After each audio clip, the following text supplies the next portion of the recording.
Okay, so sa video to, tuturo ko naman sa inyo ang paggamit ng character variable at instead of C in at C out, ang gagamitin natin dito ay printf at scanf. Okay, so click natin to. Okay, so ang gagamitin natin example dito ay yung ginamit natin nung example nung nakaraang tutorial natin. Okay, so simulan natin. Lagay tayo dito ng header file. So, lagay natin include stdio.h. Then, lagay natin include conayo.h. Then, lagay natin dito void main. Okay. So, lagay natin dito clear screen. Then, lagay natin dito mag-declare tayo ng variable character let ang variable name. So, lagay natin dito printf enter a letter. Okay. Then, lagay natin dito scanf. Then, ang lalagay natin %C kasi character yung variable type natin. Okay, then lagay natin ampersand. Then tawagin natin yung let. Ayan. Okay, ganun din. So, if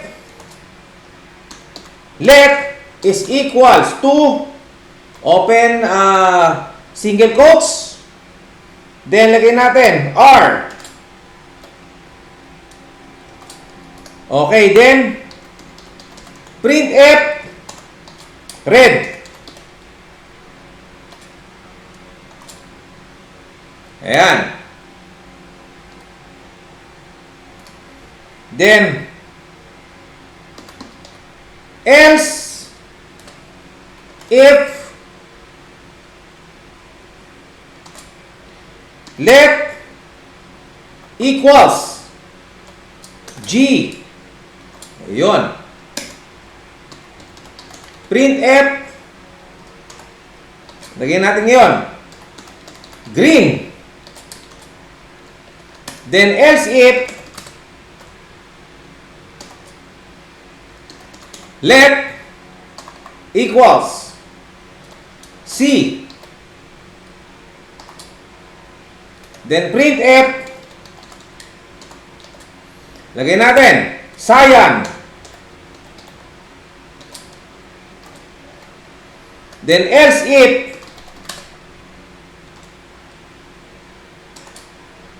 let equals to. So, lagyan natin is B.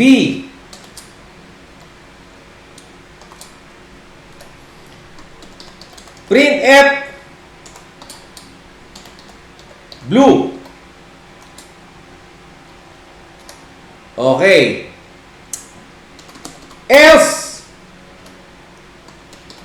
printf unknown color. Then get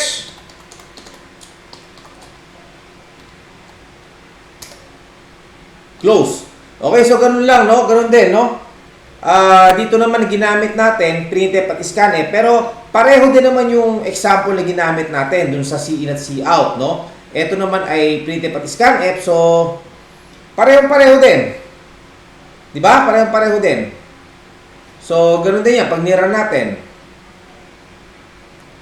Ayan. O, capital R. Red. Okay, then G. Green. Okay. Now, isa pa, no? Q. Unknown color.